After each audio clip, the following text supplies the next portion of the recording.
Oke, Assalamualaikum warahmatullahi wabarakatuh. Waalaikumsalam warahmatullahi wabarakatuh. Oke, kakak gimana kabarnya? Baik, alhamdulillah sehat. Bagaimana kabarnya, Kak? Alhamdulillah sehat juga. Oke, baik kakak untuk sekarang berarti kita lakukan bedah bukunya ya kakak untuk mekanismenya sendiri. Nanti hanya tanya tanya jawab saja jadinya. Oke, ya. Oke, pertama-tama perkenalkan nama saya Agni Nabila Faruzia. Biasanya dipanggil Mbak Zia. Ya. Oke, untuk sekarang bedah buku hari ini tuh berjudul Langit Pena, kumpulan cerpen 7 kebiasaan anak Indonesia sehat, karya Indiana. Betul ya untuk bukunya seperti ini. Ya. Oke, untuk bukunya seperti ini ya. Oke, baik.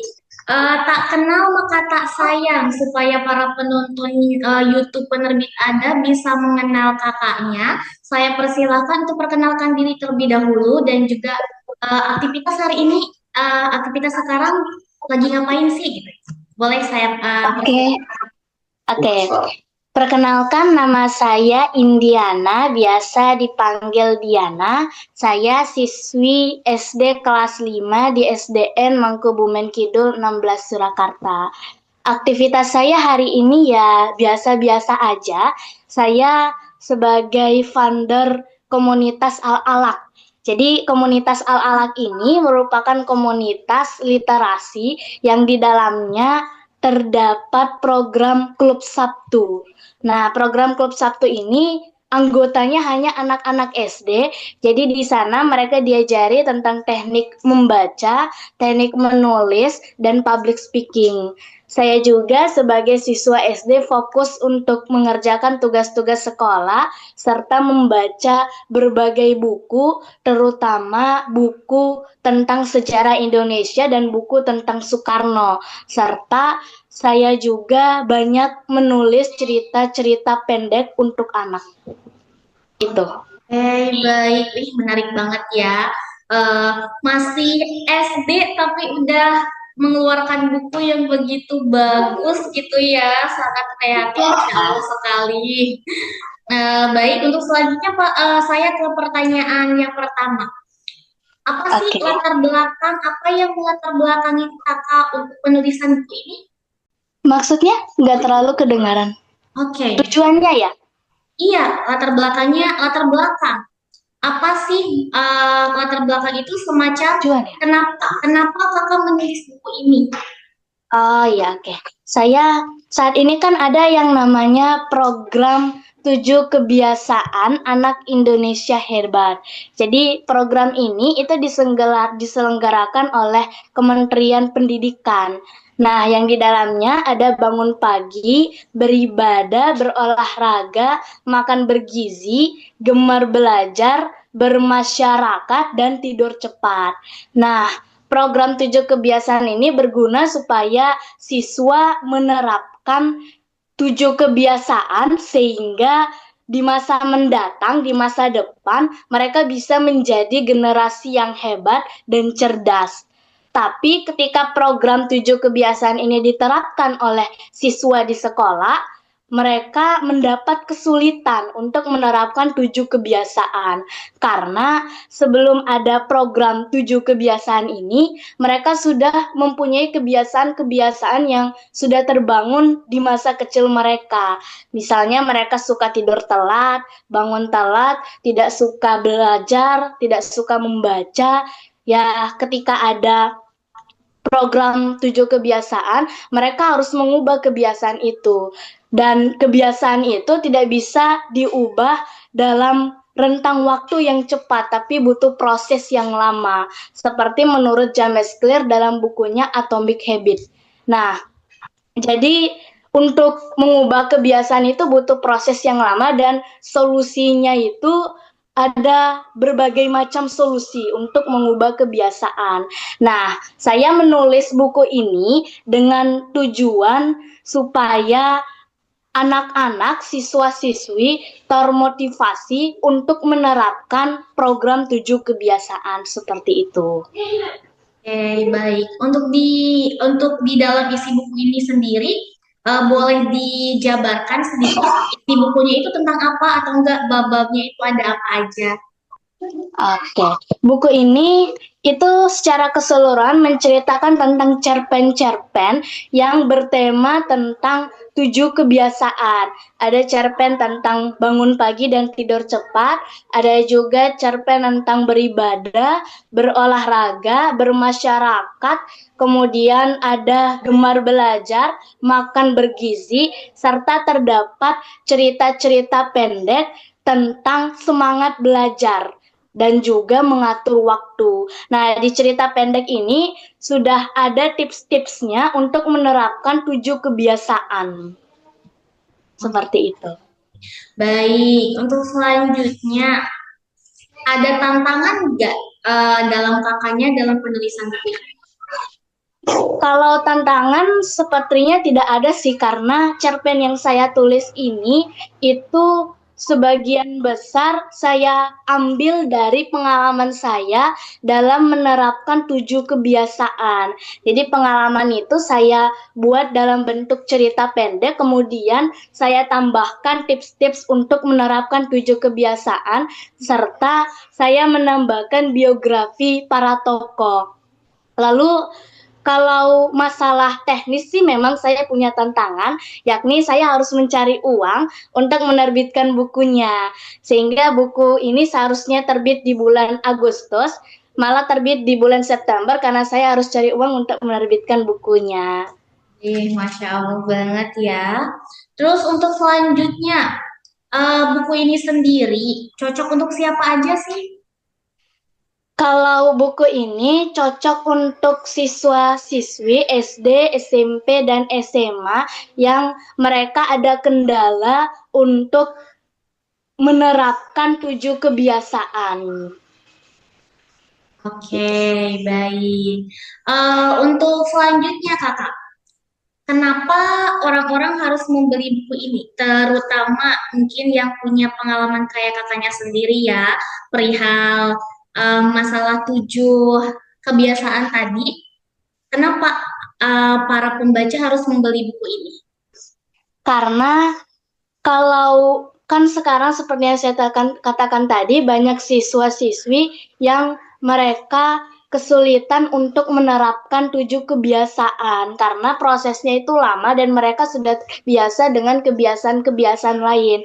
Jadi saya berpikir bahwa jika mereka membaca buku saya, mungkin mereka termotivasi harus melakukan apa supaya bisa menerapkan 7 kebiasaan. Oke. Terus untuk selanjutnya, kakak kan sendiri masih sangat muda banget ya. Ya. Jarang banget penulis yang masih sangat muda. Eh, ada tips sendiri nggak barangkali buat para teman-teman gitu yang masih seusia kakak, gimana sih cara untuk memulai menulis buku?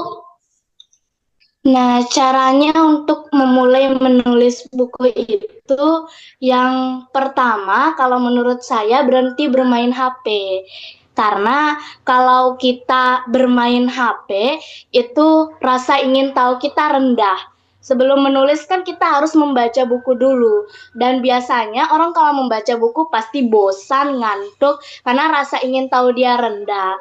Nah, kalau kita bermain HP, rasa ingin tahu kita rendah. Tapi kalau kita tidak bermain HP, rasa ingin tahu kita tinggi. Jadi ketika kita membaca buku, kita tidak mudah bosan atau mengantuk. Nah, ada juga atau mengantuk, dan rasa ingin tahu juga mendorong kita untuk membaca banyak buku guna mencari jawaban dari rasa ingin tahu. Marie Curie, dia itu salah seorang tokoh ilmuwan asal Polandia yang dia dari kecil punya rasa ingin tahu yang tinggi tentang sains, sehingga dia membaca banyak buku yang berhubungan dengan sains.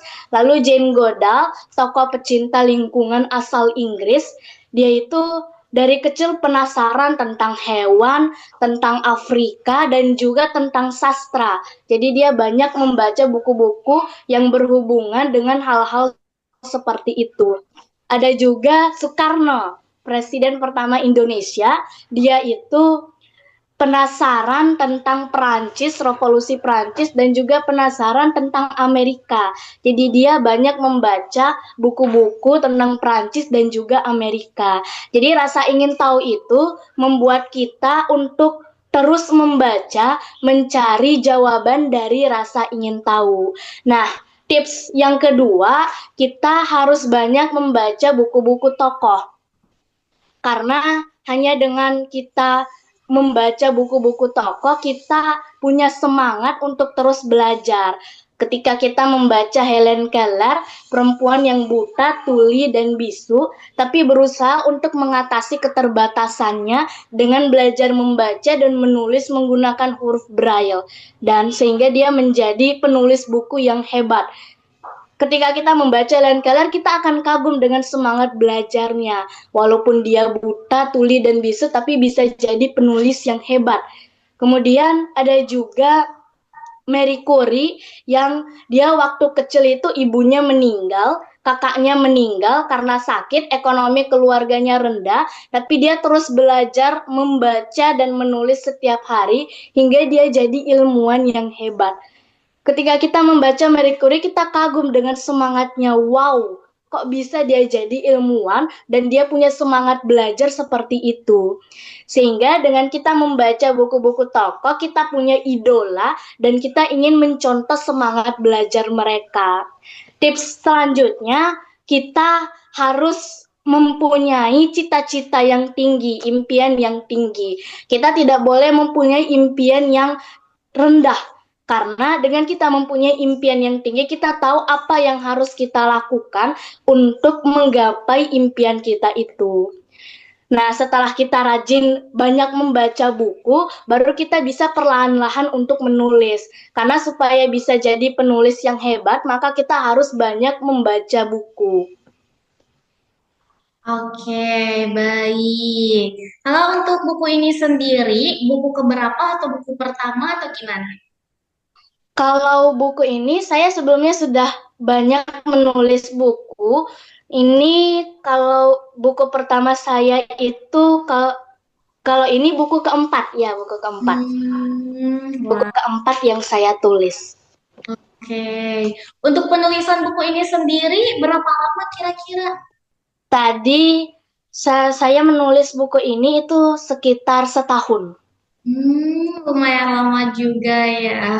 Oke, Ya, kakak untuk selanjutnya, paling terakhir ada kata-kata untuk buku ini sendiri bisa dibeli di Shopee Penerbit Adab, di Adab Store, ya, ada juga di ah, Tokopedia, ada di TikToknya Penerbit Adab, ada di Google Playbook, Kubuku, Aksara Maya. Jadi untuk siapapun nanti yang ingin membeli buku ini, silakan bisa di platform-platform yang udah aku sebutkan tadi. Kakak untuk terakhir, pertanyaan terakhir, ada rencana dalam menerbitkan buku lagi nggak untuk di next? kalau rencana penerbitan buku masih ada. Kalau sekarang ini saya lagi mencoba untuk menulis kisah hidup Haji Samanhudi, tapi dalam bentuk buku cerita bergambar. Jadi untuk anak-anak. Oke, baik. Untuk terakhir lagi Kak, ada yang mau disampaikan untuk para penonton penerbit adab? Untuk menerbit adab, semoga berkembang, semoga penerbitnya terus berkembang, bisa menerbitkan banyak buku yang menginspirasi para pembaca untuk membaca buku-buku tersebut. Amin. Kakak makasih banyak untuk waktunya. Mungkin dicukupkan untuk bedah buku hari ini. Makasih banyak untuk waktunya. Semoga di next, di Ya, lain waktu, ketemu lagi sama saya untuk bedah buku ya kakak. Makasih banyak atas oke, waktunya. ya, terima kasih Assalamualaikum juga. warahmatullahi wabarakatuh.